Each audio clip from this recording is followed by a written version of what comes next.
I'd like to call this meeting of the Board of Education to order. Today is May 20th, 2026. Mr. Zink, will you please call the roll? Mr. Argo. Here. Mr. Horton. Mr. Wynn. Here. Ms. Schaefer. Here. Ms. Casper. Here. Can you please join me in the Pledge of Allegiance? I pledge allegiance to the flag of the United States of America and to the republic for which it stands, one nation, under God, indivisible, with liberty and justice for all. I need a motion to approve the agenda. So moved. Second. Any discussion? Mr. Zink, will you please call the roll? Mr. Wynn. Yes. Mr. Argo. Yes. Ms. Schaefer. Yes. Ms. Casper. Yes. We'll move on to board president comments, and all that I have at this portion of the meeting is that Mr. Horton works in Lexington. I don't know if everyone's aware of that, and he was leaving today and he had a lot of traffic with the rain, and then he got a flat tire. Oh no. So his ETA is currently 6:35. So whenever he gets here, we'll just slide him into the meeting. All right, Dr. Whiteley. It is the last week of school. So tomorrow is the last day for students. Friday, PD day is the last day for staff.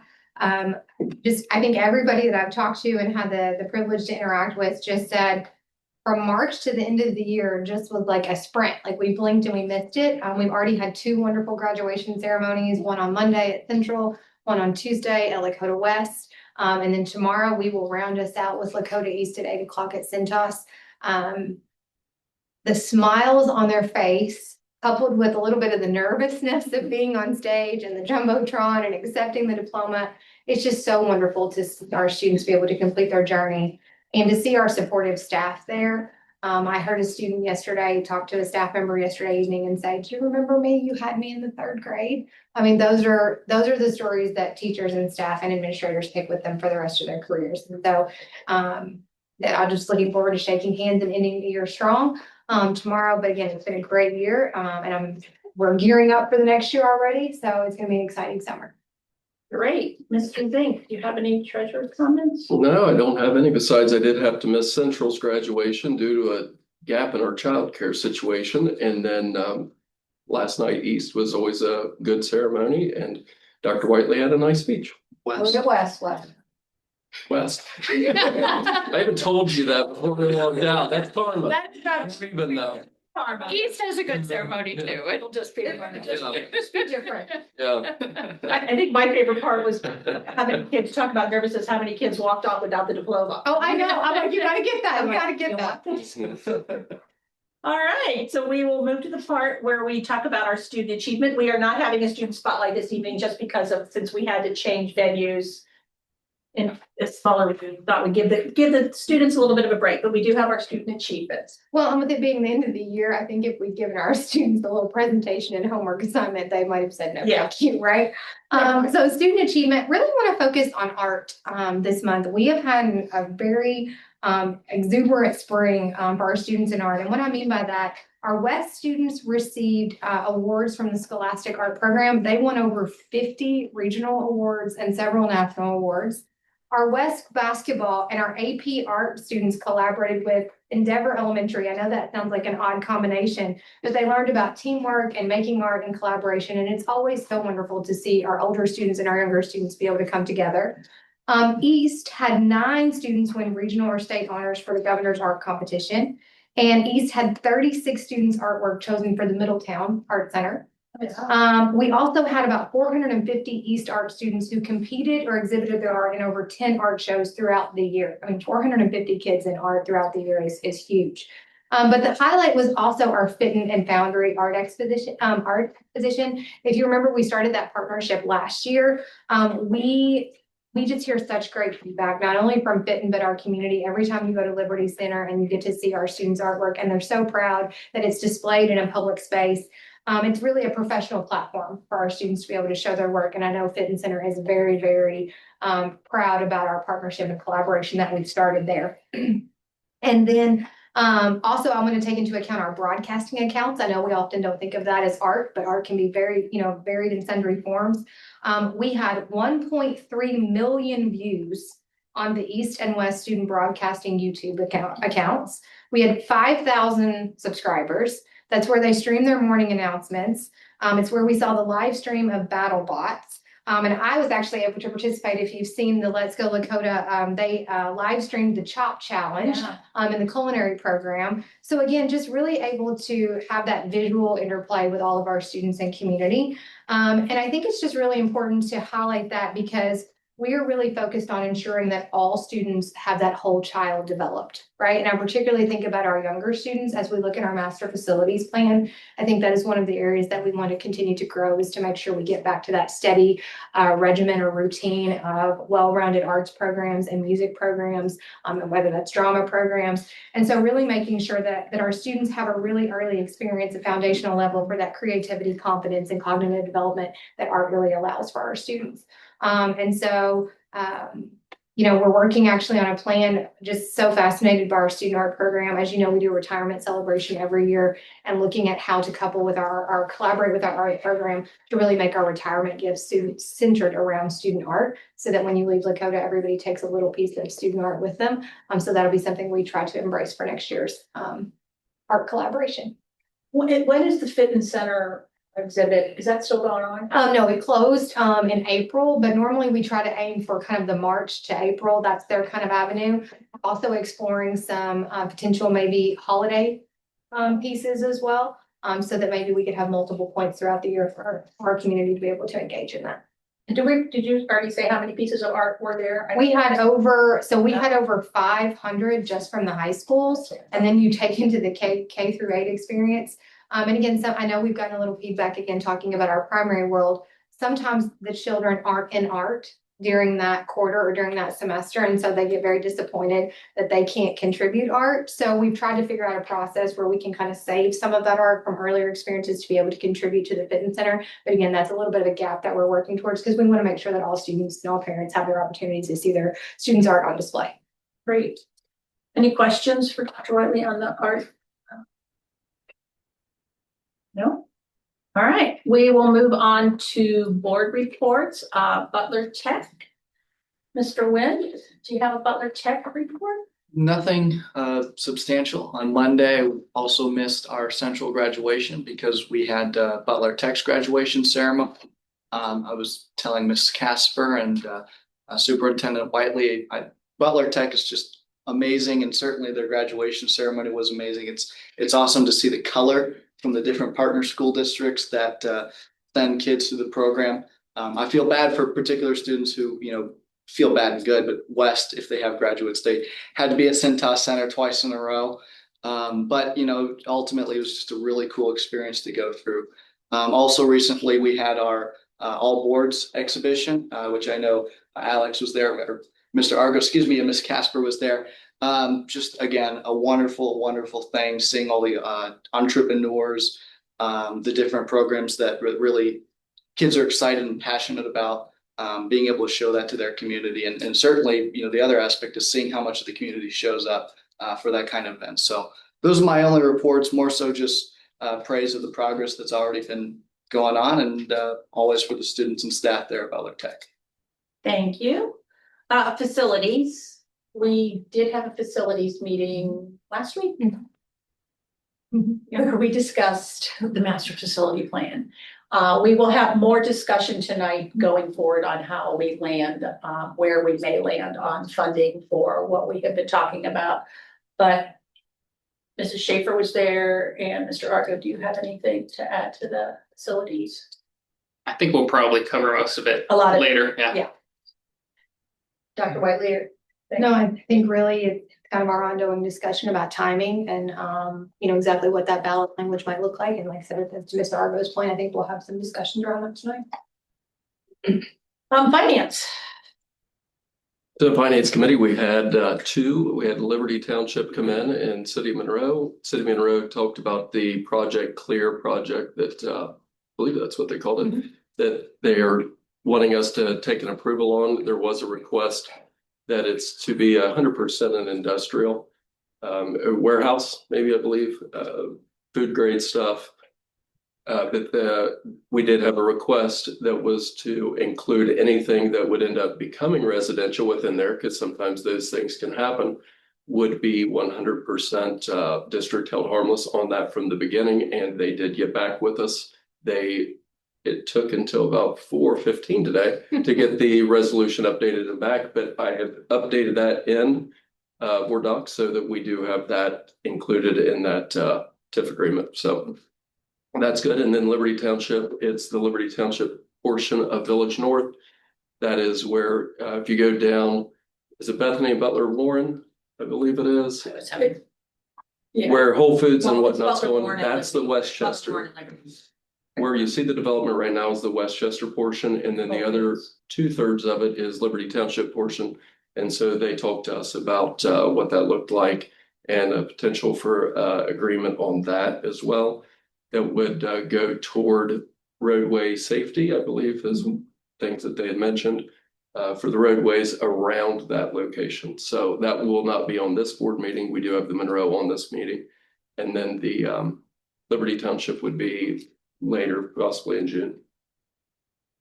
So it's interesting, I mean, they told us the whole parcel, even though only the bottom half was set for this food storage facility, that the top half was yet to be developed, and we asked if it could potentially become residential, and they said it was zoned for commercial, which always worries me when they simply say it's zoned for commercial, because as we've seen, there's often situations where it may be zoned that currently, but then in the future it changes and becomes residential.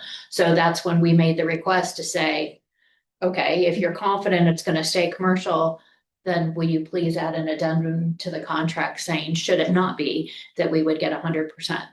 And then the other thing that I think is, I don't know what, I won't use a term, is interesting about any of these TIF agreements that we have to approve. It's basically, they can do a 10-year TIF agreement where we only get reimbursed at 25%, regardless of whether or not we approve. So when we're approving these, and they often go to 30 years, it's to try to get additional incentives of potentially having a pre-payback with the excess funds from the collections that it might benefit us even prior to 10 years, because regardless, we're only going to get paid 25% for the first 10 years. So just, I think it sometimes gives us a false sense of we're controlling it or whether or not we approve it, but regardless, we're getting 25% that first 10 years. And then years 11 through 30, district would be 100% on the whole project. And it was a good point that Julie made, just like we had recently saw with Stony Brook. Stony Brook was put in 2004. It was supposed to be, it's just to the south of that with Monroe. And that was supposed to be a commercial project that is turned completely residential. Is that the one with 240? Yes. Yeah, Kyle Station in Butler Warren. Yeah, okay. Any other questions for finance or any comments? Board professional development, I don't believe anybody has done any board professional development lately, have we, anybody? No.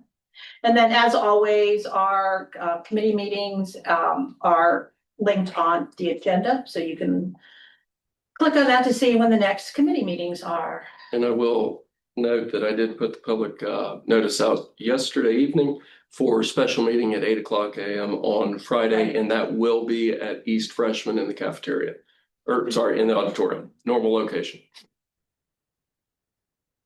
Okay, this is the part of our meeting where we would have public participation. As you may have heard, we voted last meeting to bring public participation back into the meeting. Say that 3 times fast, back into the meeting. And there is a process where when you come in, you will sign in and we will check your addresses right there so that you don't have to give us your name. You have to give us your name when you speak, but you don't have to give us your address. We have no one today that has signed up. So it's going to be our practice round. Darn. So, but we will, going forward, have those in our meeting with parameters and stipulations, which we'll explain at the next meeting, since there is no one here. I don't know if we need to do that today. Okay, we've played with the agenda a little bit. So right now we are going into executive session. I need a motion to go into executive session. Adam?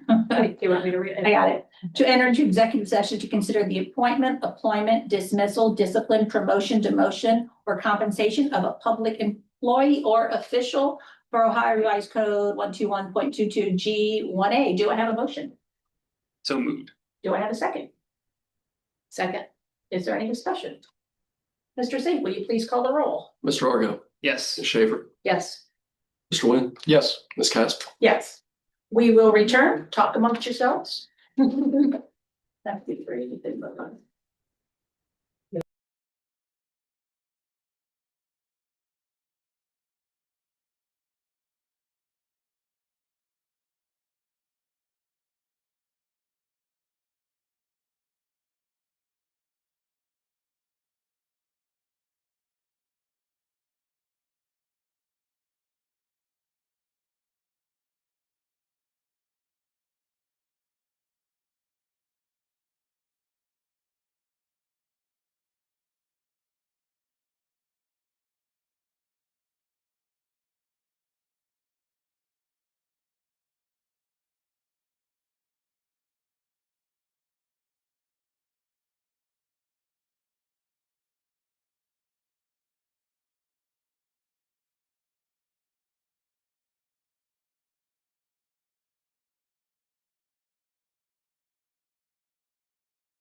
Ready? Out of executive session.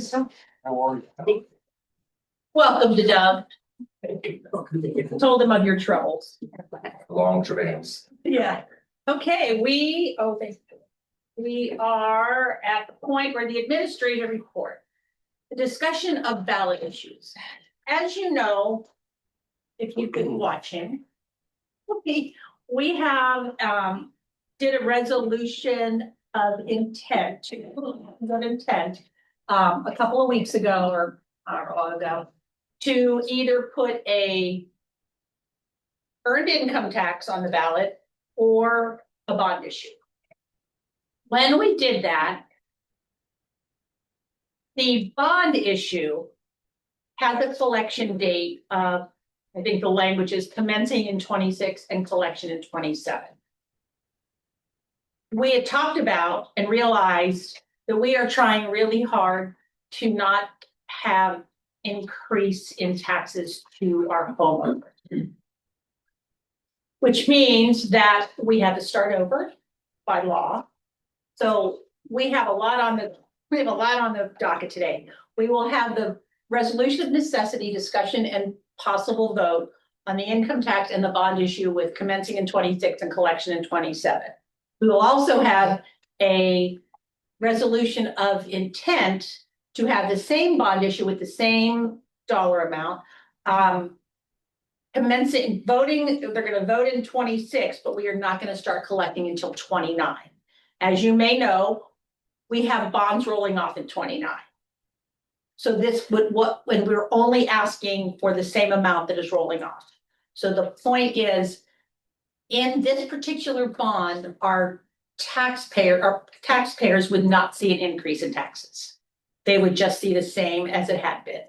So there's a lot of moving pieces with this for the legality. So where would you like to start, ladies and gentlemen? Do we have questions? We want to discuss each one separately? I'm open for suggestions. Anybody? So C and D are the ones that we approved May 20th, correct? That is correct. Yes. We approved those, and then this would be the resolution of necessity if we go forward. Some things to keep in mind. Depending on how the vote goes, and this is why we want to discuss them all together.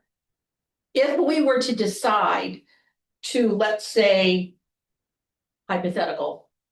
Let's say the hypothetical is that bond issue got voted on today and it was successful. That would make what we talked about with the 29 election null and void. So to Adam's point, you can't have two bond issues on the ballot at the same time. So as we work through the discussion, we have to make sure that we keep that in the back of our heads. We don't have to take a vote on anything. What we had talked about, I think I talked to everybody, I got you before the meeting. We had our goal was to try to have something ironed out before the end of school to tell our parents.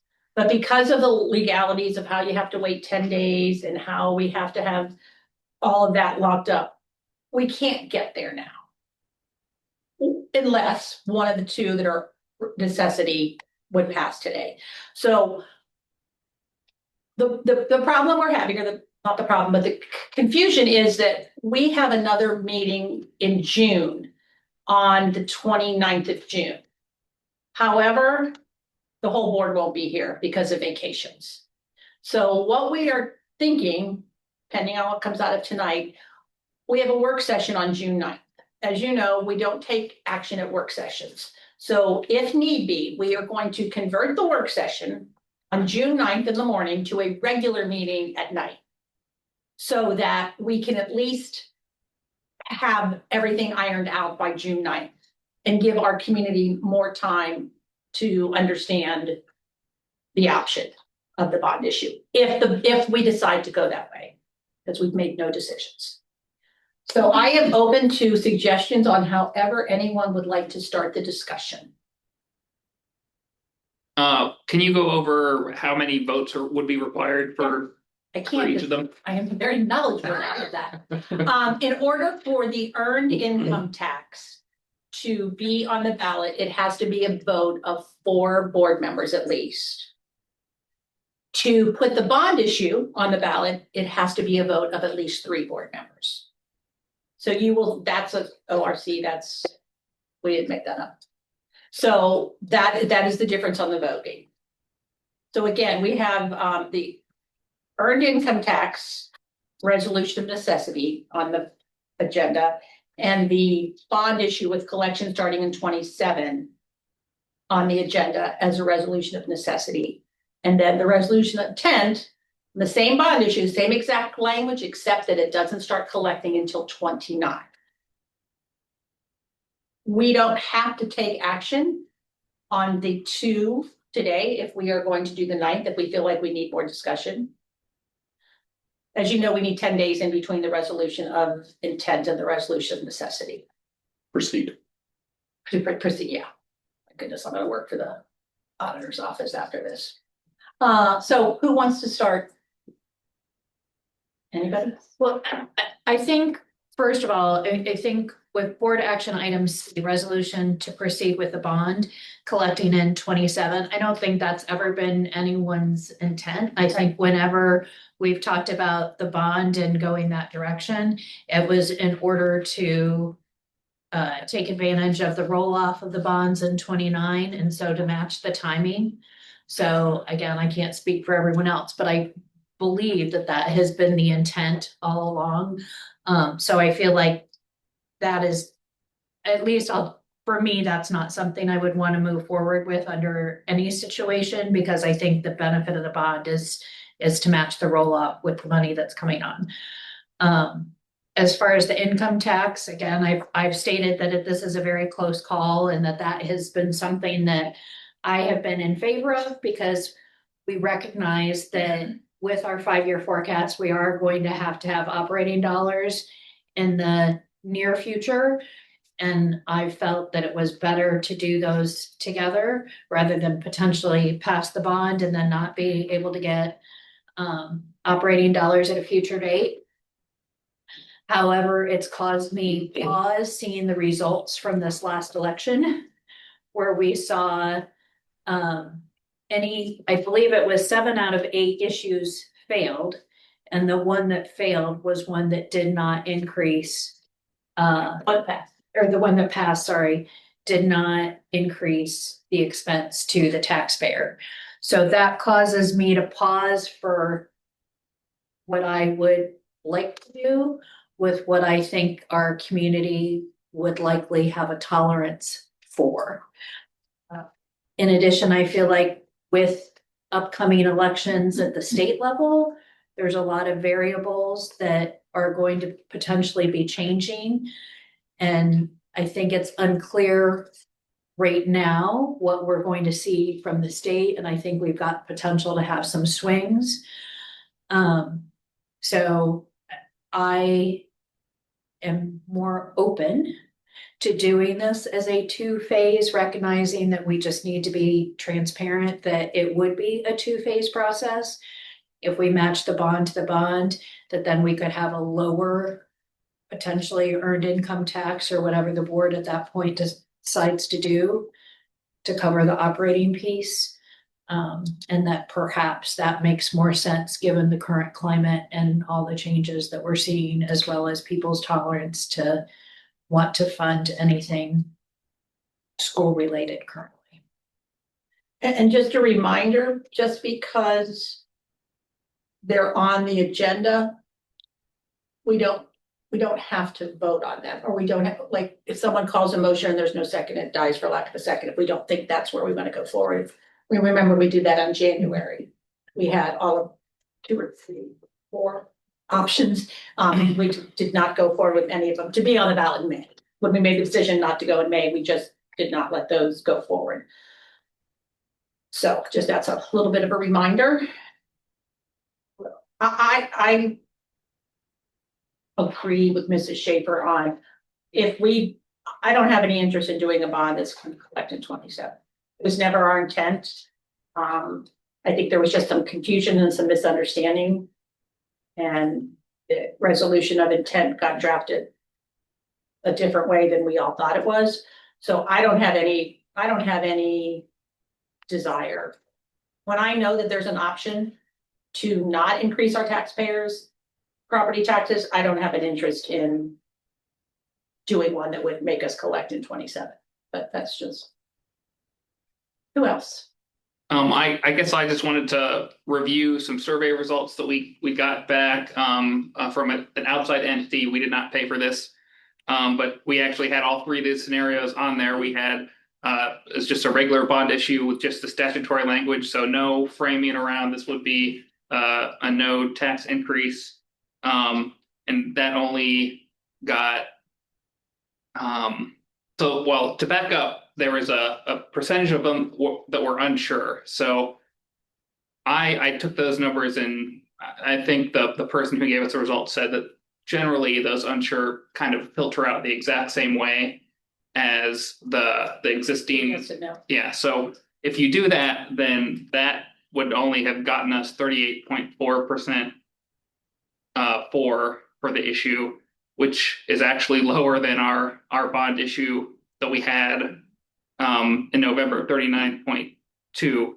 But the earned income tax, if you project it out, would have given us 39.7%, which is very close to the 39.2% that were for the issue then. And then if we have the no tax increase framing, this was a statistically relevant survey.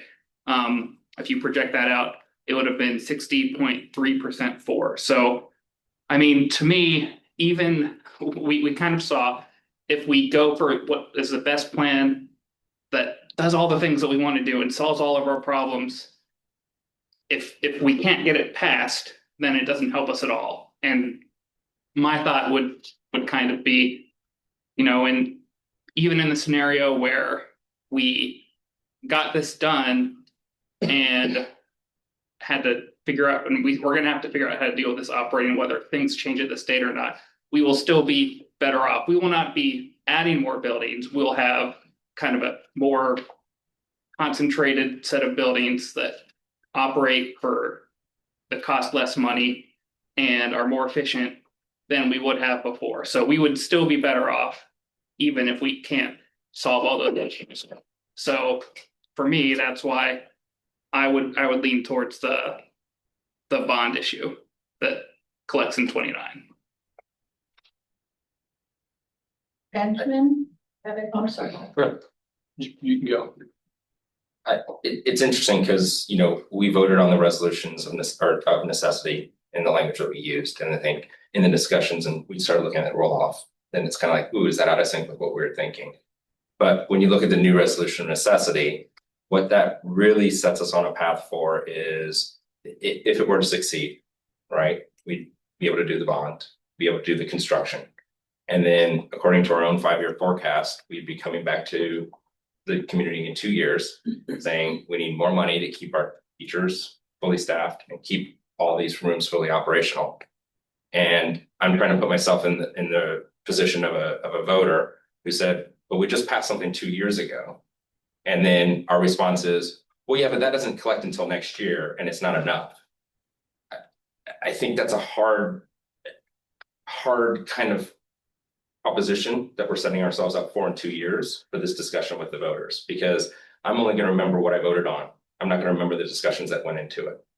And so I get really worried to say, hey, and with this 2028, the plan construction will be underway, right? So wait, all these buildings are under construction. We voted voted for you guys 2 years ago. And now you're coming back and saying, if not, there's going to be cuts. And I know we haven't aligned on what those cuts are, but we've discussed things like all-day kindergarten. We've discussed things like specials in elementary school. Staffing cuts. I think that's a really weird trajectory to put ourselves on. And so when I look at the priorities, we all know we've talked extensively about this. These two things are intrinsically linked. We don't have room, we can't have the expanded services, and we can't deliver on the education outcomes of our students. But if we don't have the staff, we're going to have empty buildings or empty classrooms, not empty buildings. I don't want to be that dramatic. And so when I look at this, I want to try to do both, because if I had to choose, I'm going to choose at least trying to keep us whole versus future cuts. And when I look at our teachers and our staff that has given so much to this district, I'm going to prioritize them over consolidation of buildings. And so when I look at that hierarchy of needs, we keep looking to surveys to tell us what's going to pass, or we keep looking at our election results from other districts. And there are challenges. We all know this. I think everyone in the audience here knows this, right? There's a headwind. But what we heard from when we look at what we learned from our survey, our results from November, we heard it was too complicated. We didn't know it was coming, so we didn't have time to really get to understand it before it was time to vote on it. And we didn't know what we were getting out of it. We knew there was buildings, but what else? What are we paying for? And when I look at the idea of doing both of these at the same time, what we're articulating is expanded services. We're articulating full facilities that meet our students' needs, lower class sizes, and financial stability through 2032 when we start getting all the TIF tax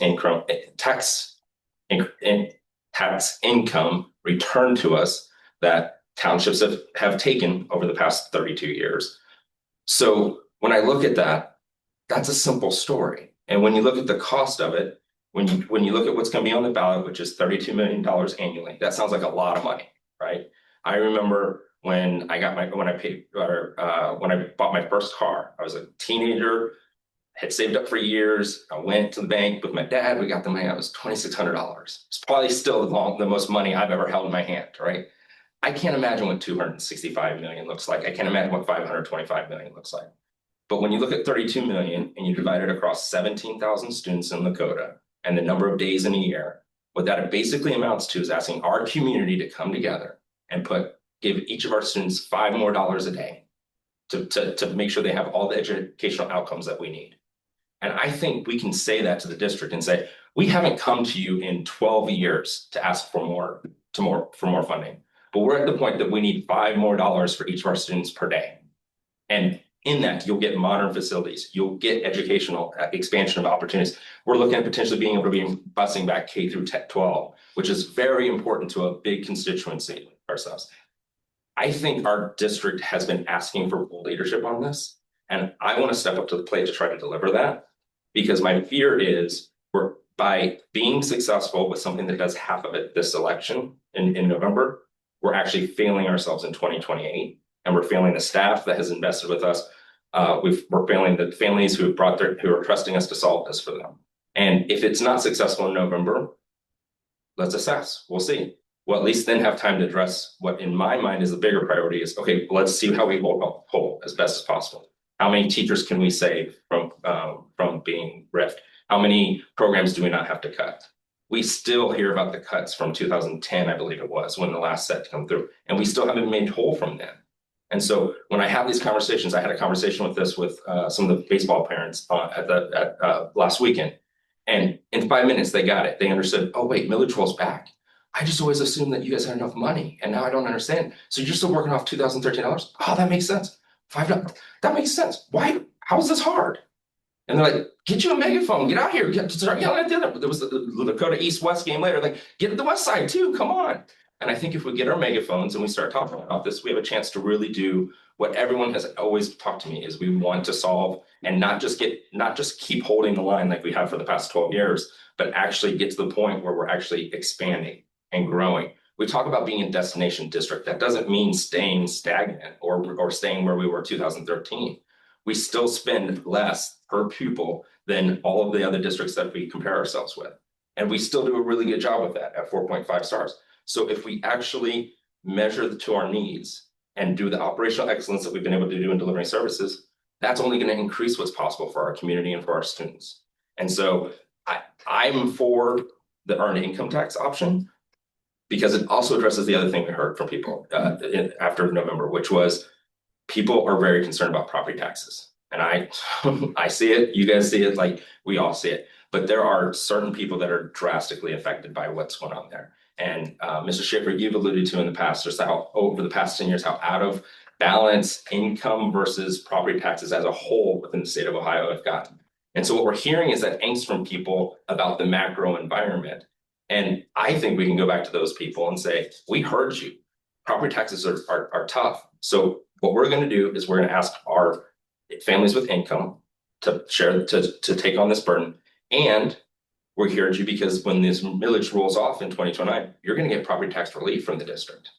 And I think that's a strong proposition to say, we heard you. We heard the challenges that you have. And it doesn't mean that people with income are going to be challenged. But what it does mean is that we're trying to balance the load a little bit. And I think people who are moving into the district, who are coming in with families with income, and they're choosing this district, they're probably worth paying an extra $5 a day for each of those students in the district.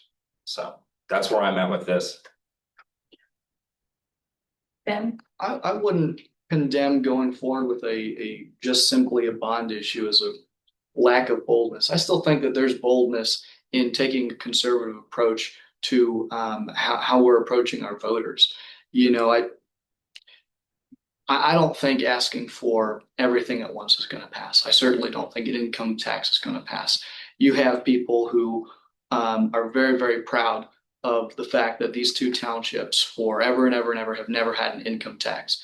And they're going to hold on to that, and they're going to fight us on that if we come with an income tax. And certainly if we come with an income tax of the 0.75%. A bond issue, and this isn't, you know, necessarily for or against it, but the bond issue, again, if we're honest with the fact that we might have to come with something later, I think the bond issue has a lot more palatability to our district. I'm certainly more receptive towards a bond issue. You know, I would. Last year, people said it was too expensive. I think with an income tax, people are going to say it's way too expensive. You know, last year when I ran, I said that I didn't want to price out grandma and grandpa. And if we come with an income tax, I think now we're pricing out mom and dad. You know, people who have to work. I think that that's just going to be, we're going to get slammed on the ballot issue if we come with an income tax. For me, I'd much rather test voter fatigue than test whether or not their pocketbooks can handle everything being thrown at them, as I believe it would be if we go forward with an income tax. I believe one of the things that we heard after the levy, I think the number one thing we heard was it's too expensive. Yes, we heard all those other things, it was confusing, but the number one thing we heard, even when we said, other than the cost, what did you have an issue with? And in those sessions, people had to dig for an answer other than the cost. And finally, they'd be like, well, it was confusing. And it was this. And they couldn't help themselves. They were like, but it was still too much. Even though we said besides that. So for me, that's very cognizant of that. The other thing I think we have to remember is we have no idea what's going on at the state level. But in a 5-year forecast, it's a snapshot in time. And yes, we know we're going to need something, but maybe there's a way that we don't need it in 28, and maybe we can go till 29, depending on what kind of bills, well, not Adam because he's leaving us, but the new treasurer can get for us, or what kind of thing must say. Because I agree with you when you say it's only $5 more and you really want this. I don't think anybody in this community doesn't want everything. I think there are a large portion of the community that say even the $5 a day for 365 days is too much for me right now. With the cost of gas, with the cost of how things are rising, I don't think it's that people don't want it, and I don't think that it's they aren't willing to do it. I just think we're in a situation right now where they can't, and so for me, maybe it's one step at a time. Maybe it's we get the bond issue passed and we live to fight another day, for lack of a better way to say it, because we know that the way things are at the state, we know that it's going to be a constant battle. We know that the election will make a huge difference. Whoever sits in that governor's seat, they have total opposite opinions of public education. So for me, I just think we haven't had enough time for our community to buy into a income tax. Does anybody else have anything before we decide how we'd like to do this? I mean, I hear everyone on the affordability, and clearly, I mean, taxes, nobody wants to pay taxes, nobody wants to increase taxes. I do struggle a little bit with if we were to do this, that as an income tax, it's 0.75%. So for somebody making $100 an hour, that's 75 cents an hour of that $100. So for somebody and if you're making $100 an hour, you're over $1,000 a year in your income. So I do feel like, is it affordable to pay 75 cents an hour if you're making over $200,000 a year? Maybe, again, but people have different opinions of that. If you're making $10 an hour, it's 7.5 cents. I get that people's budgets are very tight, but yeah, like, it's hard. I agree. I mean, Doug, you made the same arguments that I've said so many times, and where I'm struggling so much right now is 100% of something better than 0% of zero.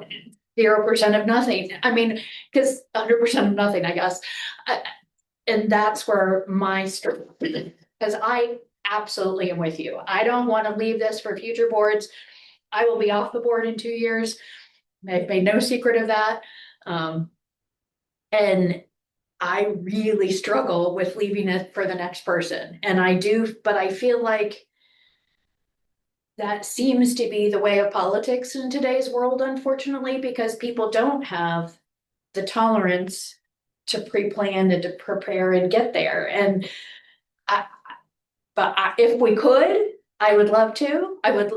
But am I better off with something and breaking it into 2 parts, getting at least the operational savings to hopefully pay for part of that, versus once again wanting more than people are going to be willing to pay? And it does, like, I cringe when you're like, we need to be bold, and I want to go there too. I do. That's where my heart is.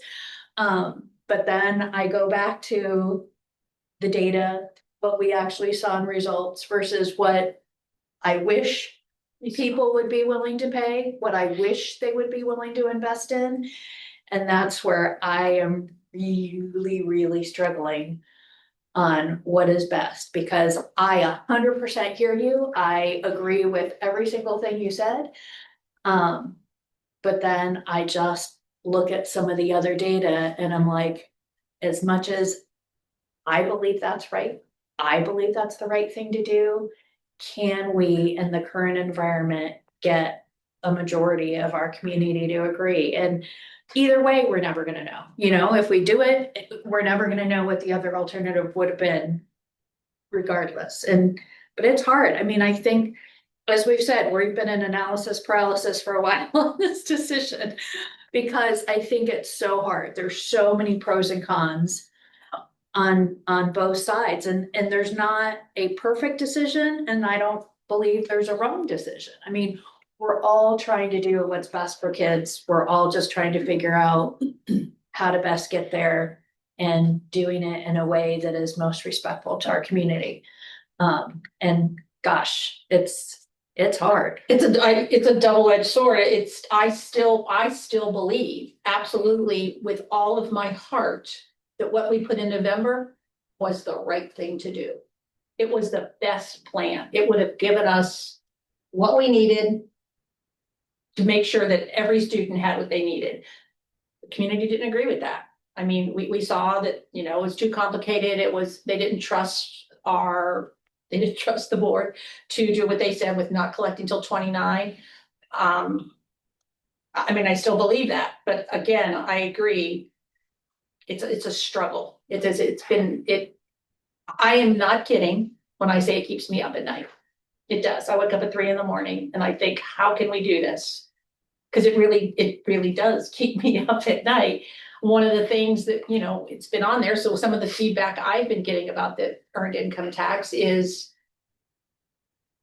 you're shifting all of the burden to the homeowners, and the businesses are not having to have any point in it. And that's been a conversation that people have had with me. They're like, why are we shifting the burden to just the homeowners? And the businesses don't have to pay anything to be part of this community, where they benefit from being this part of the community because they get the business. So I think all of us, to Julie's point, I think all of us absolutely sit here and struggle about what is best for the kids and what we can do long-term.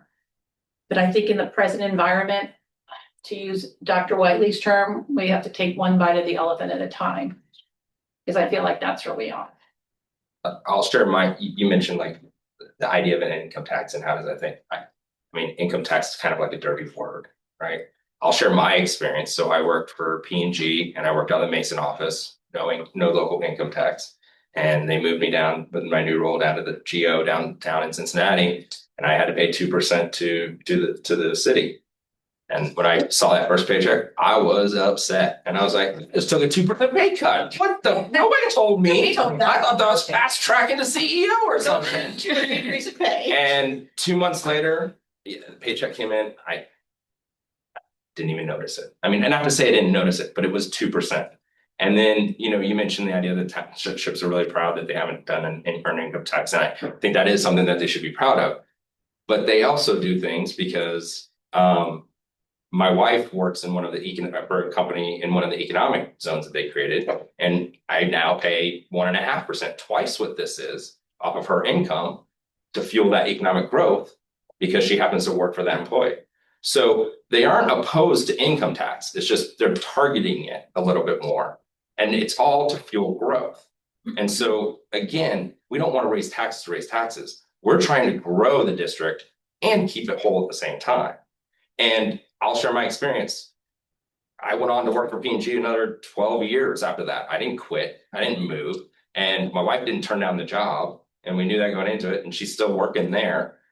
So yes, we don't want these things, but it's not like 0.75% What Liberty Center, I pay an extra 5% or 0.5% on sales tax there to fuel all of that growth. That's kind of the cost of being able to be something that is growing, that is actually delivering on the needs of the community. So we say this is a lot, and it is. I'm not trying to deny it, but this is actually a whole lot more palatable because it's earned income. So if you're on a pension, you're not getting taxed, which takes care of anybody on that thing. If you're a retiree who's trying to stay in their home and seeing the cost of living go up and your property taxes going up and go, I paid this thing off 20 years ago and now I can't even afford it. That doesn't make sense. Well, we're not adding to that problem. So, and I hear you, like I would love the businesses to support us more, but at the end of the day, we're not seeing that support from the business community. And if I'm talking to our families, what I want to say to them is, we need you. When I talk to our staff, I'm going to say, we need you to help us to get us to where we want to be. And if you can go talk to the businesses and bring them along, all for it. But we tried that in November and it didn't happen. So now let's talk to the people who have the most vested interest and say, let's rally, let's get together and let's get this done. And let's do this in time for people before they go on the summer break, before they leave, to say, we've got a plan and we want you to get on board. And we go to the people and we have them help us with this. If not, then we're going to have some consolidated buildings and some nice rooms. And I don't know how we go in 2028 and say we need more. You talk about the lack of appetite. We've been living this for 15 years. You think we pass something in November and in 2 years they're going to go, oh yeah, now I'm used to this. We're going to jump on board with this. We're going to hear, why didn't you do it back then? And what did you do with all that money? Well, we're building these things. Like, well, but now you're cutting teachers. Why'd you do that? And I mean, if we're trying to do one thing at a time, I need something that's operational so I can look at our 5-year forecast and not think we're going to be firing teachers in 2 years. I do that as the first step and then worry about the buildings, because I don't want to look at the teachers that gave my kids such great education and say, sorry, I didn't take care of you when I was in the seat because I was chasing this master facilities plan that was under work since 2018. I want to be able to say to them, I took care of you guys first because you took care of my kids. When I talk to the families that I sit at the baseball games at, I want to say, hey, I took care of you guys because you guys were complaining about the condition of our athletic facilities and the experiences that your kids are having and the high athletic fees that you guys have been paying since 2010, because we as a district haven't been able to support you guys the way that you want to. Instead, I don't want to have that answer to them, because I want to say, well, business community should be doing more and sharing their burden on it. If the business communities aren't supporting us to deliver the graduates that are going into their employment system and to be their employees, then we have our answer. And we have our answer of what's gonna be in 2 years, because I don't see what's gonna happen in 2 years that's gonna change that trajectory. So, Is there any other discussion? Ashley, Adam, you have not weighed in? Would you like to? Maybe you don't want to. Go ahead, come on, one last time. Tell me what you think. I'll save him. I'll think about it. I'll save him. I appreciate the thoughtfulness. I really do. And the principles there, but again, just going back to the 100% of 0 is 0. And I don't want to be in November, an earned income, have that fail and be, we can hold our head up high because we kept those principles. I want something. I think something is better than nothing. And to me, going with no new increase and then testing, perhaps we can come back in 28 with a 0.25% earned income to fund that operating piece. But I think, again, we're going to have this, because if we go all of it at once, I don't see a pathway to success with that. Again, I deeply appreciate the thoughtfulness, and I understand it. This is it can be a personal issue, absolutely, but I see a path to success with just coming with the status quo for the capital improvements, and then perhaps crossing that bridge when we get to it regarding an operating. Is there anybody else, Adam, Ashley?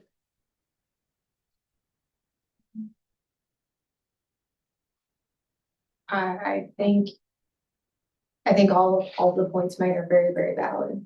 I do think the tax time that we are in, anything is difficult. And so I think looking at how do we move the needle, if it's not the whole needle that we want to move, that's probably where I'll lie. Although I certainly hear Mr. Horton's perspective of you don't want to have buildings without staff. And so I think it's making sure that we are transparent in the communication if we choose to go to the ballot in November.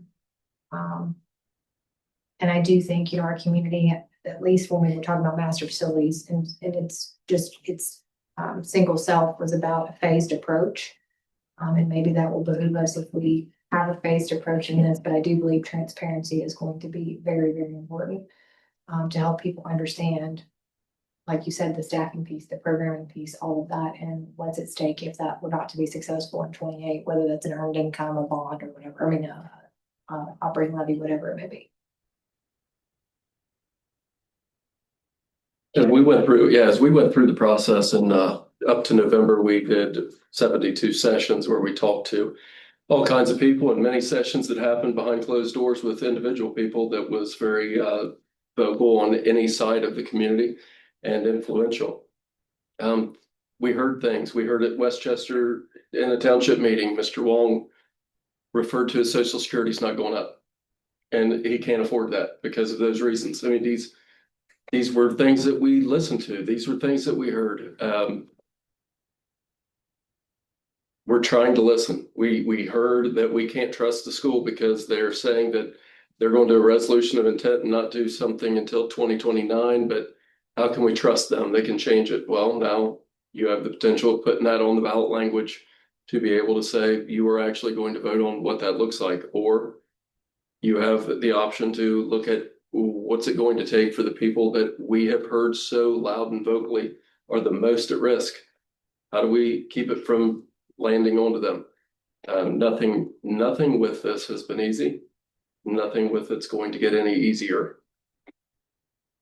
This is the path that we're on. The property tax reform with the previous bond issue that we had, we felt like, because we are fortunate to live in a community that does have a lot of growth and development, it's a very fortunate thing.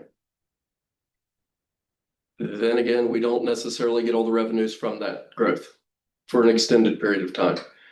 We are the only entity here that other entities can take action against to harvest some of our revenues, and we're the ones that have to figure it out. That doesn't make our situations any easier. We talked at the finance committee with Liberty Township, and they're wanting to have an abatement come in, and we were under the impression we're very adverse to multifamily units, and it's coming with 375 of them. That could bring a lot of students with it. We are doing everything that we can to help incentivize growth, to help be good partners. Ever since I started here, the line that we heard was we had to be business friendly. We haven't done property tax disputes with our businesses in probably 8-9 years now. I mean, these were the things that had happened, but at the end of the day, we have to establish how we feel like we want the operation to go and what we believe the community expects from the schools and figure out how to deliver that. I don't know what the great answer is. Money River. I don't. It's the Money River. But we're trying. Yeah. We're working hard. We're trying to expand any of these deals that we get. We're trying to expand them. We're trying to protect some of our interests with the state to keep some of these revenues off of our calculations, so that potentially if the state decided to fund us at a more appropriate level, instead of letting our local wealths grow and our cost of doing business stay stagnant, maybe we will have an opportunity to give even more relief to our community, because it's got to come from somewhere. If I might add, bond issue stays there. If we go with the bond issue, if we go with the earned income, what's to stop a niche group of people in 5 years rallying up some sort of support to get rid of the income? Then we're really, screwed. At least the bond stays there, right? So I understand we run the risk if it's just the bond of having empty classrooms. But if we get a group that cuts off that earned income in 5 years, then we have no buildings, or at least no way to pay for the buildings, and no teachers. So then we're nobody to operate inside those buildings. So then we're kind of trapped on both fronts. At least we're getting 50%, or however you want to, obviously prioritize it, but at least we're getting half of that battle with the bond issue. Is how I see it. That's an elegant solution. We'd have some nice classrooms with no teachers. But if we have no earned, if there's a group that comes and gets rid of the earned income, then we have nothing. And I'd rather have half of something, I guess. And then it's used to secure the debt. Yes. Right. For a cost, you can repeal earned income. There's a cost to it. So example of that, what that means, my previous district, we had a 1% earned income tax. And no, I'm sorry, it wasn't an earned income tax, it was traditional. It was a traditional income tax that hadn't been voted on since the 90s. And at any point it could be repealed once it goes beyond 5 years. So when people say that it is continuing forever, well, it's not. You have to pay to put it on. What there was the reason why it never was repealed, was because of the cost of the opposition to put it on. Nobody was able to raise that kind of revenue. That's part of what gives a check and balance, though. That still is the check and balance of people say, oh, well, we do this forever. That's something else we heard. Never vote on anything that lasts forever, because there's no check and balance to that. That is the check and balance to that. If people get upset with the way business is being handled, it absolutely would happen. One of the things that we talked about in the finance committee was when these other local entities that we try to be good partners with, when they put on initiatives that bring in 375 unit multifamily homes that are, like everything, it's always going to be high end. It's always going to be for people that don't have student age kids. That's how we're always pitched, on all of this with everyone. This is a way that those people could also pay their fair share. That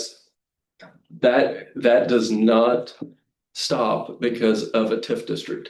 And Lakota Local Schools is the largest valuation of TIF districts of any school in the state of Ohio. 2.2 billion, correct? That is correct. That's more than Cincinnati. That's more than Columbus, Cleveland. All of those places. We're the number one. And it's not something that we have a vote on, besides to say that we could maybe take a chance that if the state chose to fund us in a more holistic way, then possibly we can have ourselves in a better position to not have to ask the members of our community for more. Maybe that's playing the game. And Maybe it didn't, I don't know. And just to put that into effect, we're looking at tonight, one from Monroe and one from Liberty Township. In the finance committee, what they were saying was, hey, the Liberty Township one had the 378, I think, multifamily unit in there. Hey, here's 378 units that could bring potentially 300 more students, 600 more students, depending, right? And we're gonna take 75% of the income that you were gonna get off of this for the next 10 years. So we're gonna take that money to fuel all those roads. And we were talking about what improvements were being made, and it was on the west side, the east side of Bethany, from 75, not the side in front of our freshman campus, right? To fuel more people coming in and more economic development. And by the way, you have more families that you're gonna have to school, but you're gonna have less income just off this deal. And that's what we saw with Union Center. That's what we saw with all the TIFs that we haven't. And the total current abatement is $2.2 billion of property value that is not being taxed to come into us. And so, yeah, I want the support of the business community because we've been supporting them for a long time. And I want the townships to realize that they've been building all this economic growth off of our tax income. So I would appreciate their support in this. And I think an earned income looks really good to them because that's not burdening the growth that they're going to do. Because again, it didn't make me quit P&G. My wife's still working at the place that she's working at. And I think, we're talking about families who are moving in to get this education. They're going to know that 0.75 income tax and go, those schools are great. I'm going there. I don't care. I'll pay that.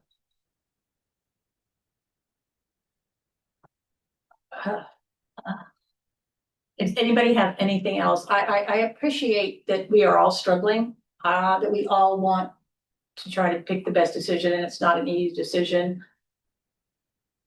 I will say that I'm pleased that we can have a discussion like this when there are opinions that differ and still be professional and still be civil. So I just want to thank fellow board members for that. If there is no other discussion, I'm happy if there is, let's take these one by one. I think that's the easiest way to do. So board action items, I will start with A, approval of new job descriptions. That'll be easy. Who wants to make that motion? So moved. Second. Is there any discussion? You want to tell us what these are? Yes, there's actually one of the job descriptions is just a title change. That would be the technology piece. If you remember, there's only two ways really that a job description has to be board approved. And, again, it's when it's revised or substantial content or the title change. Some people wonder about the title change. It's for trackability with payroll and HR to say, what does that job morph into? So that's why you always approve the job title. And then the other one is the associate principal position to make sure that we just had enough differentiation between that associate principal and the associate principal is still underway. It's not the associate principal. It's the innovation hub. Sorry. No, it's the innovation hub. That an innovation hub aide is different than a classroom aide or a recess aide. So we wanted to differentiate that role looks a little bit different in our innovation hubs, which formerly were called media centers, which were formerly called libraries. So just to track that. So that's the difference in that, just to delineate that specific role from the other types of aides that we have. Okay. Any discussion? Mr. Zink, please call the roll. Ms. Schaefer, Yes. Mr. Argo, Yes. Mr. Wynn, Yes. Mr. Horton, Yes. Ms. Casper. Yes. We'll just take these in order if that's fine with everyone. The next one is the resolution of necessity for the bond levy to begin collecting in calendar 2029. This is the new one. This is the resolution of necessity. Do I have a motion? So moved. Do I have a second? Second. Is there any more discussion? If not, Mr. Zink, will you please call the roll? Sorry, my board doc's timed out and I had to refresh. Mr. Argo, Yes. Ms. Schaefer, Yes. Mr. Horton, No. Mr. Wynn, Yes. Ms. Casper. Yes. The next one is the resolution to determine to proceed with the bond that would collect in 2027. Do I have a motion? All righty. That one we will not go forward. This is the resolution to proceed with the proposition of the earned income tax. Do I have a motion? So moved. Second. Is there any more discussion? I again talked about it as nauseam. I'm trying really hard to get on board with my fellow board members doing this in 2 chunks because I've based on prior just where people are. But if I'm honest and true to my heart and hearts, this is where I can sleep best at night. So I don't want people to feel like I probably am talking out of both sides of my mouth. I just trying to put the intent of why I'm talking out of both sides of my mouth. So that's all I want to say. I think we'd all like to have the best and be able to sleep at night. I think we're all trying to get. Exactly.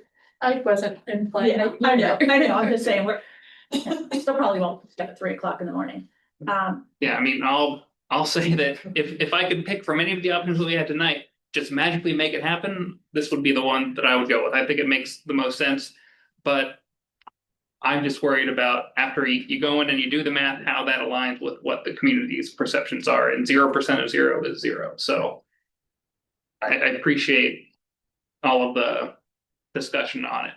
So I will say this, like, there's an appeal to this that I don't know if we fully understood yet, which is we talk about getting out to the community, we talk about it, but at the end of the day, there's going to be a lot of people who show up and look at the ballot and they're going to read through it. And they're going to see that 256 million. It's going to look a whole lot like 520 million last November, or they're going to see 32 million. That's going to look a lot better. And it's not apples to oranges, right?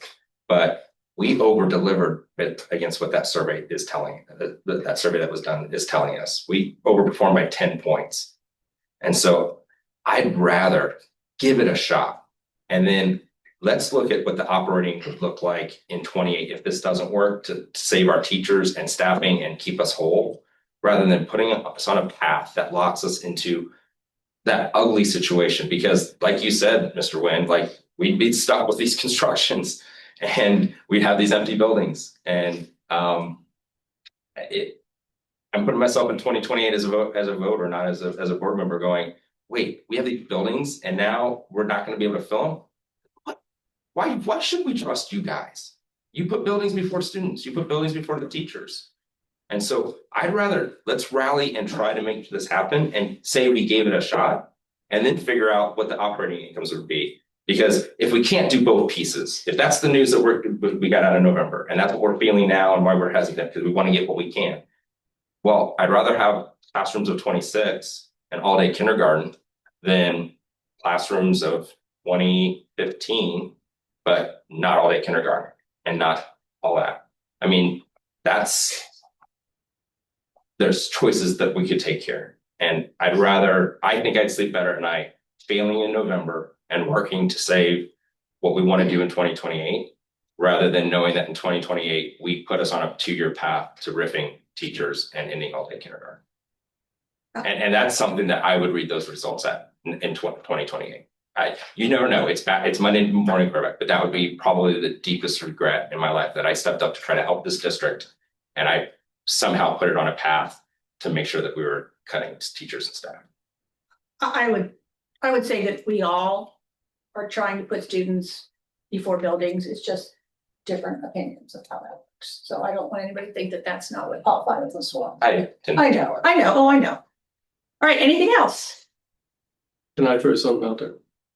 Since we did all the sessions last year, Ashley and I did tons of sessions. No matter what direction you guys end up going, period, we need you guys' help too. You guys are the only ones that can say whatever it is that you want with the new rules that we have to play within. I'm not going to be here. Mr. Bertram, it looks like, assuming how this vote goes here next. I think he still wants to. Mr. Bertram is going to need you guys' help. You guys have the ability to speak much more freely than we did. It's important. So no matter what direction you guys end up, be sure to be there. Okay, will you please call the roll? Ms. Schaefer, Yes. Mr. Horton, Yes. Mr. Nguyen, No. sorry, Mr. Organ, No. Ms. Casper. No. Okay, letter E, I need a motion to accept the interim contract of a treasurer. Mr. Bertram, we'll talk about that after the motion. Do I have a motion? So moved. Do I have a second? Second. The discussion is, we put out a treasurer search for a treasurer when Mr. Zink told us he would be transitioning to a new role. We did a search, we talked to some people, and we did not get the caliber of person that we would like to be in our district. We take pride in our district, we know we're a large district, and we were not willing to just settle for anyone. So we decided to go the interim position. And Mr. Bertram, by sheer luck, was available. He has over 25 years in school finance. He is currently the treasurer in Middletown. He is retiring this year from that position. And he has graciously agreed to step up and help us. And we could not be more grateful for that. So is there anybody else that would like to say something? I'll say I had an opportunity to sit in a room where some folks were invited to meet with local elected officials. And Mr. Bertram was there, and I appreciated his thoughtful, constructive feedback for those folks and helping them understand the situation of school funding in Ohio. And he's taken a leading role in that. So I look forward to that advocacy that he will have, not only on behalf of Lakota, but on behalf of all of our schools as we face these funding challenges, and understanding the importance of that legislative component to that. So thank you. I'm certainly glad that no matter what challenges we face in November, as much as we'll miss Adam, we're having someone with very deep connectedness and understanding in our community who's going to thoughtfully, elegantly, masterfully help this board navigate November, whatever that looks like. I'm certainly very thankful for Mr. Bertram coming into our district.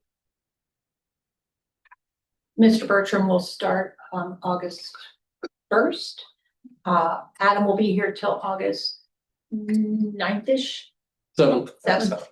one of those days. So there will, 4:30. so there will be, the 9th, I think, is a Sunday. I'm trying. So there will be some overlap time, and there is some transition days built in so that he can start working with Dr. Whiteley on things. So we are very, very excited. So let's go ahead and call the roll. Mr. Nguyen, Yes. Ms. Schaefer, Yes. Mr. Horton, Yes. Mr. Argo, Yes. Ms. Casper. Yes, so welcome. Welcome.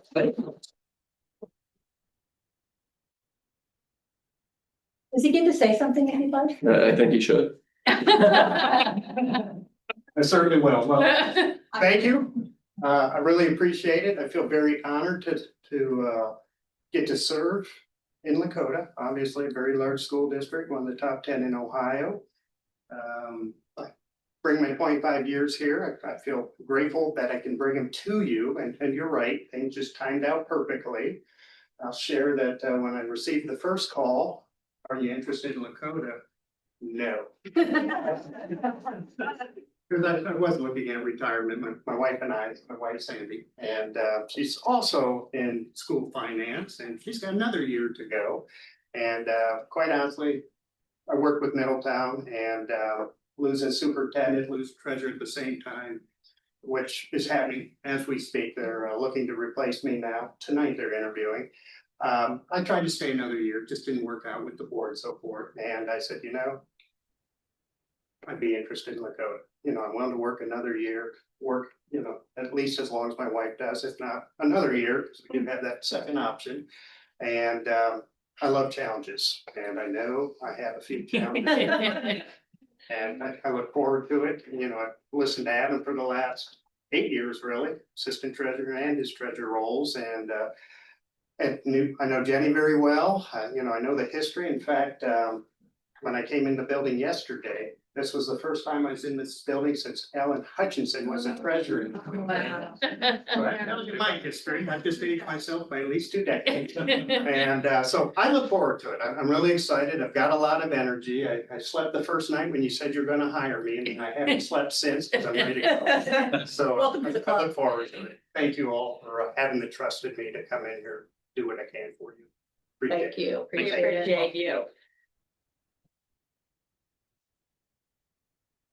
Okay, we now have superintendent recommendations. Can we take these all A through E?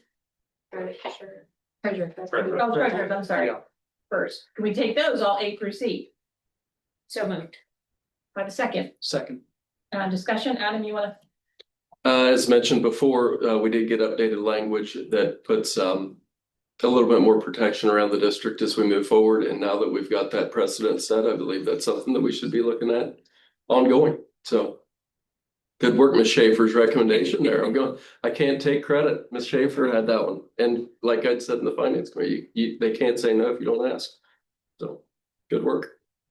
And specifically, I think I want to call it out, the ability to protect, to make sure, since the parcels within the TIF don't have full plans, protecting the unplanned parcels. I don't think that's the right term for it, but the parcels that don't have plans against them, from being increased residential. So again, they're going to take the 75%, but this way we make sure that we're not getting more residential and more families to add to our student enrollment while we're losing tax income. So really good work, Mr.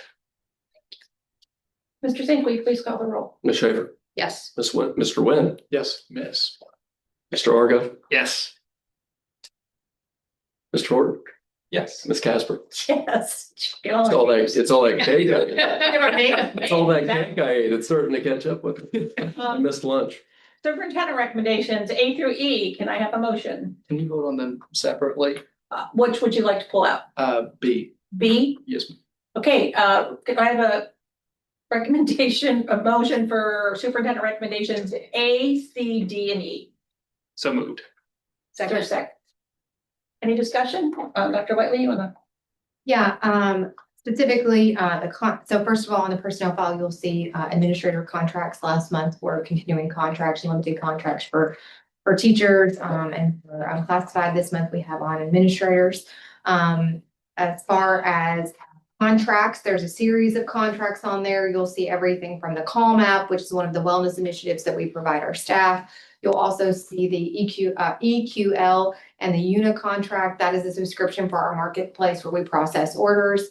There are several contracts for the educational service centers. We are still waiting on finalizing the Warren County Educational Service Center and the Educational Service Center of Central Ohio. You'll sometimes hear us call that off. We're waiting on those two pieces, but you'll see Hamilton County and Butler County in there. And then you'll also see the DPC, not to be confused with the District President's Council, right? The DPC contract, which is for printer management. It's really the same contract as before, but we've added $5,000 for credits for targeted printer replacement. We did look at a multi-year agreement, but with a variety of conditions, including supply chains and tariffs and things, we decided to go with a 1-year contract. Can I ask one question on personnel? Is there a time where we don't allow a retirement when somebody is eligible to retire? Is there ever a time where we are allowed to deny that request to retire? So we tend to think of retirements and resignations as separate. They're really not, right? A retirement is essentially a resignation, but you have met eligibility requirements for retirement and therefore you're able to draw your pension. So we think of them as differently, but really it's like a resignation. So really with retirements, when you are eligible, when you've met all areas of that threshold, we don't control that, right? That is a state requirement for retirement. So can we deny the retirement? No. Could we deny the resignation? Yes. But let me explain that a little bit. Really, the only time that resignations are denied is when you're after the July 10th deadline for staff to resign. And where you get into it, and districts grapple with this sometimes because someone is just saying not retiring, but they're just resigning to take another job, or maybe they are retiring and you're like, oh my gosh, it's July 31st and I have to have a teacher on August 10th or August 11th. Where am I going to find that person? There are sometimes discussions of, I'm not gonna let you do that. I'm not gonna let you out of your contract. Well, you keep somebody there, you're going, I don't want to be here and you're keeping me. That doesn't always work well, right? Or sometimes you can say, yeah, I'm going to approve that, but I'm going to hold your license for a year if it's after July 10th. That has tentacles as well. So can you? Yes. Is it common practice? No, because particularly with retirement per se, once you've met the eligibility requirements, it's the green light is there and you permit that. So that's out of our hands, that goes through the The state. eligibility of Retirements retirement or is if you've whatever. met the criteria, Employee. and you're eligible, that your number has come up and you can invoke that through the resignation. Again, we tend to think of them as different, but really it's a resignation. It's just that you're eligible for retirement to draw your pension.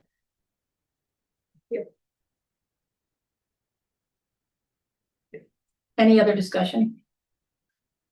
I will just highlight that the donations, we're at the end of the school year. The total is $1,448,661.91. That our community members have given to our programs, including athletics and scholastics. And that's just really, really, I'm grateful to our community for that support. Always a great number to see. I don't think people realize how much donations to our schools the community gives. All right, Mr. Zink, will you please call the roll? Ms. Schaefer, Yes, Mr. Argo, Yes. Mr. Horton, We're voting on AC or ACD. ACDE. Yes. Mr. Wynn. Yes. Ms. Casper. Yes. I need a motion for letter B. I've lost my train of thought. That's correct. Hold on, hold on. Letter B. Resolution to implement a reduction of force to suspend a classified staff contract. Do I have a motion? So moved. Do I have a second? Second. Discussion? So a little bit of context with this. This is really in result of a reorganization or a restructuring of the organizational chart in central office. So it's actually tied to the splitting of special education and pupil services. If you remember previously, that was one big department. We have split that department into pupil services and special ed. Well, when you create an executive director for both of those roles, again, we only had one. When you create an executive director for both of those roles, that executive director can absorb some of those responsibilities. The role that is being absorbed is a wellness coordinator per se. And I want to wholeheartedly express, we do not want to lose those services. We are very much around supporting our mental health of our students, making sure that our continued partnership with our therapists through Children's Hospital and Mind Peace continue. It's that instead of that work being with a single individual, the director of pupil services will absorb that and then continue to then also bring our counseling support, which is Ms. Tracy Hummer, to bring her along as well to support that as well. So it's not that we're losing anything. It's just being done by an executive director role rather than the single entity, because that executive director role didn't exist before. And also, so the executive director role will absorb that and also the people in that department. So So really it will be the executive director of pupil services because that is your direct conduit to that partnership, right through Mind Peace and through Children's Hospital. So our executive director of pupil services will be the conduit to make sure that they're matching our philosophy, our referral system, that we have enough staff, that we have the correct referral system for our students. And then in conjunction with that counseling role and the director of pupil services, making sure that that's flowing through our buildings and our principals to understand that process to best support our students. So we're not losing a service. It's just being adjusted to that executive director role. And then eventually some pieces will also be supported by that counselor role that we have. District counselor, not a building counselor. And also historically, we've had those as two positions. As far as the executive directors, we made an attempt to consolidate that and felt that students could be better served separating them out again. And in fact, I do believe that not to say that we weren't serving students, but I do think having two executive directors of those departments will actually better serve our students because we'll have more oversight and accountability in those departments to make sure that those flows and referrals are working how we see fit. When you combine special education and pupil services, it's just a really large department. You're talking about special ed, nursing, ombudsman, counseling, the CCIP, all of that is in there. And so really dividing those will make sure that we have the accountability and the efficiency and the effectiveness that we need in both of those departments to best support our students. Anybody else? Mr. Zink, will you please call the roll? Mr. Wynn. Abstain. Ms. Schaefer. Yes. Mr. Argyle, Yes. Mr. Horton, Yes. Ms. Casper. Yes. We have reached the time where closing comments. Mr. Nguyen, we're gonna start with you. Righty.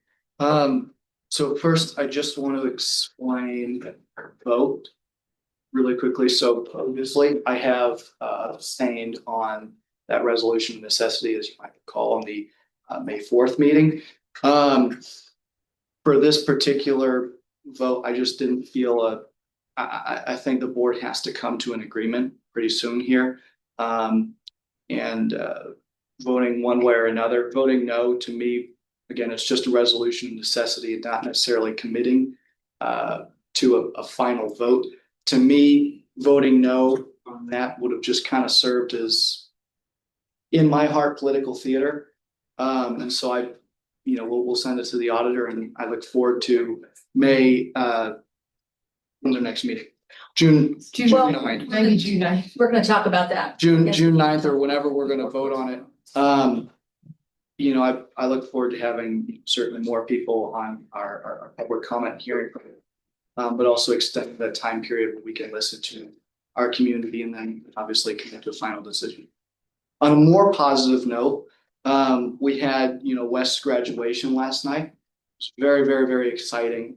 I had the wonderful privilege of being able to hand my brother his diploma, which I was particularly pleased with. He didn't know how to give a hug, so it looked a little weird. Not so much. Yeah, not so much. He's underwhelmed, but I know my mom was particularly happy with that. But either way, it's just wonderful to see, the next generation kind of send them off. My case, friends, and everything like that. They're going to go out. Class of 26 is going to go out and do a lot of great things. So I'm really excited for their futures. Great. Mr. Argo? I guess all I really have to say is this is my first time sitting on this side of the table or up on the stage for all of these end of the year ceremonies. So we've had Central, we've had West graduation so far, and I've had the opportunity to attend a couple of retirement ceremonies here and there. And I just want to say how honored I am with all of the amazing people who've come through Lakota, and I'm just kind of honored that I get to sit here, and I hope I can, make sure that the next round of folks who come through can accomplish all of the great things that these students and the staff has done that are leaving us now. So that's all I've got to say. I can't remember if we said this last time, so I apologize if it's a repeat, but our Spark News magazine has just once again dominated all the awards at their competition they just went to. So congratulations to Spark. And if we talked about that last time, I apologize for it being a repeat. There was also a great news story that was put out by the district, and they actually, I forget which news channel it was on, of one of our staff members who recognized that one of the students they served didn't seem to be acting quite themselves, and followed up with the parents a couple times. And with that second follow-up, the parent took the child to the emergency room right after the follow-up, and they were diagnosed with type 1 diabetes. And the parents actually in the news story credited that teacher with potentially saving their child's life. So we know so much of what happens every day and how much of an impact our staff has on students. But when you actually have a parent say, I believe my child is alive because of the impact of the student, it just shows what a powerful force and what amazing things are happening in our schools every day. So that was really powerful. At the Fenton Center, we talked about Fenton Center a little bit in the art exhibit. I had the opportunity to be able to speak at that in the absence of others at a conference. And they could not have been more complimentary to our staff for the work and the partnership, and what a wonderful collaboration that has been. And they want to expand in any way they can with partnering with us. So if truly the director of the Fenton Center, I would have to say, gushed about the interaction. And it was just a great thing to be a part of and observe. Again, at graduation, a new thing this year that was a PTO fundraiser, is they not only had an opportunity for parents to put their students' information up on the Jumbotron, but they also had an opportunity to thank a teacher. And it was great to read the different tributes to staff, and that was a new touch. And I'm sure meaningful to those who got the shout outs, as well as thank you to our families for taking the time to recognize all that work that's happening in the schools. So great night. Mr. Zink? I want to give a shout out to Matt Patella in the finance department. He's our budgetary director. He's been with us for almost a year, and tonight was on the agenda for meeting his mastery. So we had a goal of hopefully it would take not more than a year, but very rigorous, since I've been in this education world, we're going to use one of those terms. And so he was able to pull that off. So very proud of Matt and the work he's done. He's been a great asset to the department. Congratulations, Mr. Bertram. Thank you. I'm sure that he is going to do a wonderful thing for the department, for the district, and I'm sure everybody will look forward to working with you. For what Mr. Horton had mentioned, the income taxes that we do have within this district, those are joint economic development districts, or JEDs. That's where our local townships will partner with a municipality that does have an income tax so that they can collect revenues off of that. So yes, those do exist here. And then Ms. Schaefer mentioned yesterday evening when we were at graduation that I would miss it, and I will. That is something that in the first year, the first graduation that I've missed as a treasurer was Monday nights Central. I've went to every one of them since I've been a treasurer, and we don't always get to see it in the finance world. And so it is good. It makes me happy to see how happy those kids are, because we always live in the more doom and gloom side of things a lot of times. So that is a wonderful thing. And yes, I will miss it. I won't miss an 8 p.m. start. I won't miss the traffic to get down there to the 8 p.m. start. I left my house at 5:45 and I got there at 7:30. And my air conditioner quit working. And so I was very hot by the time I got there. Yeah. So, but yes, I will miss it. Graduation is a really wonderful event to be a part of. Riley? I think I'm always reminded that this time of year is a lot about reflection, right? Whether it's graduations that cause that reflection, or just transition of team members or new team members coming along. It's just about the reflection of how the year has gone and how we continue to grow to becoming a destination district. And so it's a very reflective time of year in a very good way to look back and to look forward. And it's probably a wonderful time to kind of reflect this and just determine next step. Similar to everyone's sentiment, I mean, it's the time of the year. So very grateful for our community and our teachers and our staff for, all the success that we're seeing. This week is the culmination of all that, and being able to share in those graduation ceremonies is really, really powerful. There's so much excitement, so much fulfillment of everything that's happened over the past, 12 years for these students.